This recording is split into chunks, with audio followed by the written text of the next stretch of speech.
늘푸른 인생 TV 시청자 여러분, 안녕하십니까? 오십견. 혹시 겪어보셨나요? 오십견은 중년이라면 누구나 한 번쯤 들어봤거나 직접 경험했을 법한 질환입니다. 저도 얼마 전까지 오십견으로 고생했는데요. 한 번도 아니고 무려 2번이나 겪었습니다. 55세에 오른쪽 어깨가 아프기 시작했고, 61세에는 왼쪽 어깨에 또 찾아왔죠. 팔을 올리는 것조차 고통스러워서 일상생활이 힘들 정도였습니다. 그런데 2번의 힘든 시간을 겪고 보니 50견에는 결국 이것이 가장 중요하다는 것을 깨달았습니다. 과연 무엇일까요? 오늘 그 이야기를 여러분과 함께 나누고 50견에 대한 궁금증을 속 시원하게 풀어드리겠습니다. 흔히 50견이라는 이름 때문에 50견이 50대에만 생기는 병이라고 생각하기 쉽습니다. 하지만 50견은 정확히 말하면 유착성 관절낭염이라는 질환입니다. 어깨 관절을 둘러싸고 있는 관절낭이 염증 때문에 뻣뻣해지고 쪼그라들면서 어깨의 움직임을 방해하고 심한 통증을 유발하는 병이죠. 저도 처음 55세에 오른쪽 어깨가 아프기 시작했을 때 정말 놀랐습니다. 처음에는 어깨가 좀 뻐근하네 정도로 시작했는데 갈수록 통증이 심해지더니 나중에는 옷을 입고 벗는 것조차 힘들 정도가 되었습니다. 특히 밤에는 통증이 더 심해져서 잠을 제대로 잘 수가 없었습니다. 팔을 높이 드는 것은 꿈도 못 꿨고요. 밤이 되면 어깨가 칼로 쑤시는 듯한 통증에 시달렸고 아픈 쪽으로 돌아눕는 것은 상상도 못했습니다. 밥을 먹다가도 젓가락을 들거나 머리를 감을 때 팔을 올리는 사소한 동작 하나하나가 고통스러웠습니다. 55세 때 오른쪽 어깨가 나은 지 얼마 되지 않아 61세에 또다시 왼쪽 어깨가 아프기 시작했을 때는 정말 허탈했습니다. 아, 나한테 왜 이런 일이 2번씩이나 반복될까? 라는 생각에 서글프기까지 했습니다. 50견은 보통 한쪽 어깨에만 오고 양쪽 모두 오는 경우는 드물다고 하는데 저는 예외였던 모양입니다. 50견의 증상은 크게 3단계로 진행됩니다. 이 단계들을 잘 이해하면 50견을 좀 더 현명하게 대처할 수 있습니다. 1단계는 통증기라고 하는데 보통 3개월에서 9개월 정도 지속됩니다. 이 시기에는 어깨에 염증이 시작되고 통증이 점차 심해지는 시기입니다. 처음에는 움직일 때만 아프다가 나중에는 가만히 있어도 아프고 밤에 더 심해지는 야간통이 특징입니다. 저도 이 시기에 가장 힘들었습니다. 주사도 맞아보고 물리치료도 받았지만 잠시뿐 통증이 계속되었습니다.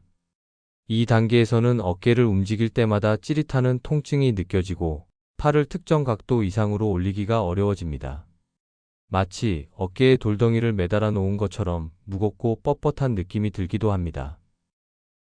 다음 2단계는 동결기로 4개월에서 12개월 정도 지속됩니다. 이 시기에는 통증은 조금 줄어들지만 어깨 관절이 굳어져서 움직임의 범위가 확연히 줄어드는 시기입니다. 팔을 위로 올리거나 등 뒤로 젖히는 동작이 어려워집니다. 이 시기에는 어깨를 조금만 무리해서 움직여도 찌릿한 통증이 옵니다.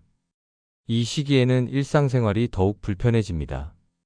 옷을 입고 벗기, 머리 빗기, 운전하기 등 평범하게 생각했던 모든 동작이 힘들어집니다. 마치 어깨 관절이 시멘트로 굳어버린 듯한 느낌을 받게 됩니다. 마지막 3단계는 해동기로 5개월에서 24개월 정도 지속됩니다. 동결되었던 어깨 관절이 서서히 풀리면서 통증이 줄고 움직임의 범위가 회복되는 시기입니다. 이 시기에 적극적인 재활 운동을 병행하면 회복 속도를 더 빠르게 할 수 있습니다. 제가 겪은 50견은 이 해동기에 접어들면서 서서히 나아지기 시작했습니다. 이 시기에는 어깨 통증이 눈에 띄게 줄어들고 굳었던 어깨가 조금씩 부드러워지는 것을 느낄 수 있습니다. 이제 살 것 같다는 말이 절로 나올 정도로 통증이 사라지면서 일상생활의 활력을 되찾게 됩니다. 하지만 완전히 회복된 것이 아니므로 무리하지 않고 꾸준히 관리하는 것이 중요합니다. 50견 초기 저는 병원을 찾았습니다. 너무 아파서 견딜 수가 없었거든요. 병원에서 주사를 맞고 물리치료를 받았습니다. 그런데 주사는 맞을 때만 잠시 통증이 줄어들 뿐 금세 다시 아파졌습니다. 물리치료는 4, 5회 정도 받았지만 큰 효과를 느끼지 못해 결국 치료를 중단했습니다. 물론 병원 치료가 효과가 없는 것은 아닙니다. 제 경우는 그랬다는 것이죠. 사실 오십견은 다른 질환과 달리 특별한 치료법이 있는 병은 아닙니다. 물론 통증이 극심할 때 통증을 줄여주는 역할은 병원 치료가 해줄 수 있습니다. 전문가들은 오십견 초기 통증 완화를 위해 병원 치료를 권장합니다. 약물 치료는 소염 진통제 등을 통해 통증과 염증을 줄이는 데 도움을 줍니다. 주사 치료는 통증이 심할 경우 스테로이드 주사를 맞기도 합니다. 효과는 빠르지만 여러 번 맞으면 부작용이 있을 수 있어 신중해야 합니다. 물리치료는 통증을 줄이고 어깨의 움직임을 부드럽게 하는 데 도움을 줍니다. 도수치료나 운동치료는 전문가의 도움을 받아 어깨 관절의 운동 범위를 회복하고 근력을 강화하는 데 효과적입니다. 병원 치료는 통증이 극심한 초기에 받는 것이 좋습니다. 하지만 중요한 것은 병원 치료만으로는 완치를 기대하기 어렵다는 점입니다. 오십견은 결국 스스로의 노력과 시간이 필요한 질환입니다.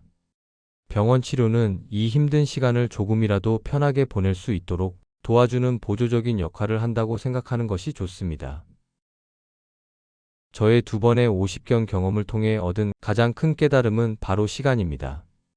첫 번째 오십견도 두 번째 오십견도 결국 1년 정도의 시간을 보낸 후에야 통증이 서서히 사라지고 움직임이 회복되었습니다. 병원 치료를 중단한 후 저는 매일 조금씩 스트레칭과 가벼운 운동을 시작했습니다. 무리하지 않는 선에서 팔을 앞뒤로 흔들거나 벽을 짚고 팔을 서서히 올리는 등의 동작을 꾸준히 반복했습니다. 처음에는 아프고 힘들어서 포기하고 싶을 때도 많았습니다. 하지만 이 고통도 언젠가는 끝난다는 믿음을 가지고 하루에 5분, 10분이라도 꾸준히 움직였습니다. 통증이 심할 때는 쉬는 것이 중요하지만 통증이 조금 가라앉고 나면 가벼운 스트레칭과 운동을 시작해야 합니다. 오십견은 어깨가 굳어지는 병이므로 관절이 더 굳기 전에 조금씩이라도 움직여주는 것이 회복에 큰 도움이 됩니다. 예를 들어 펜듈럼 운동은 허리를 숙여 아픈 팔을 늘어뜨린 후 시계추처럼 앞뒤, 좌우로 부드럽게 흔들어주는 운동입니다. 또한 벽 타고 오르기 운동은 벽에 손바닥을 대고 손가락으로 벽을 기어 올라가듯이 팔을 위로 올리는 동작입니다. 수건 스트레칭은 수건을 양손으로 잡고 등 뒤로 넘겨서 위아래로 당겨주는 방법입니다. 이러한 운동을 통해 저는 조금씩 어깨의 움직임을 되찾을 수 있었습니다. 물론 한순간에 좋아지지는 않습니다. 천천히 꾸준히 시간을 가지고 노력해야 합니다. 오십견을 겪으며 저는 3가지 마음가짐을 갖게 되었습니다. 첫째, 조급해하지 않기. 오십견은 하루아침에 낫는 병이 아닙니다. 길게는 1년에서 2년까지도 갈 수 있습니다. 조급해하지 않고 내 몸이 스스로 회복할 시간을 주는 것이 중요합니다. 둘째, 꾸준히 움직이기. 통증이 심할 때는 휴식이 필요하지만 통증이 줄어들면 반드시 꾸준히 스트레칭과 운동을 해야 합니다. 이 시기가 오십견을 완전히 극복하는 열쇠가 됩니다. 셋째, 긍정적으로 생각하기. 오십견은 나이가 들면서 어쩔 수 없이 찾아오는 자연스러운 현상 중 하나입니다. 왜 나에게만 이런 병이 왔을까라는 생각보다는 어떻게 하면 이 시간을 현명하게 보낼까라고 긍정적으로 생각하는 것이 중요합니다. 2번의 오십견 경험은 저에게 많은 것을 가르쳐 주었습니다. 건강에 대한 소중함, 그리고 무엇보다 인내심의 중요성을 깨달았습니다. 오십견으로 고생하고 계신 시니어 여러분, 너무 힘들어하지 마세요. 오십견은 결국 시간이 지나면 낫는 병입니다. 그 시간을 어떻게 보내느냐에 따라 회복 속도가 달라질 수 있습니다. 마지막으로 제가 오십견을 겪으며 얻은 가장 큰 교훈은 내 몸의 신호를 무시하지 말자는 것입니다. 처음 어깨가 아프기 시작했을 때 좀 쉬면 낫겠지라고 생각하고 방치했습니다. 하지만 그 결과는 1년이라는 긴 고통의 시간이었습니다. 만약 초기에 전문가의 조언을 듣고 꾸준히 관리했더라면 통증을 줄이고 회복 기간을 단축할 수 있었을지도 모른다는 후회가 남습니다.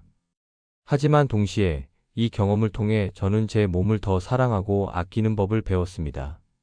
오십견은 단순히 어깨 통증을 유발하는 질병이 아니라 제 몸이 저에게 이제 좀 쉬어라, 자신을 돌봐라 라고 보내는 신호였던 것 같습니다.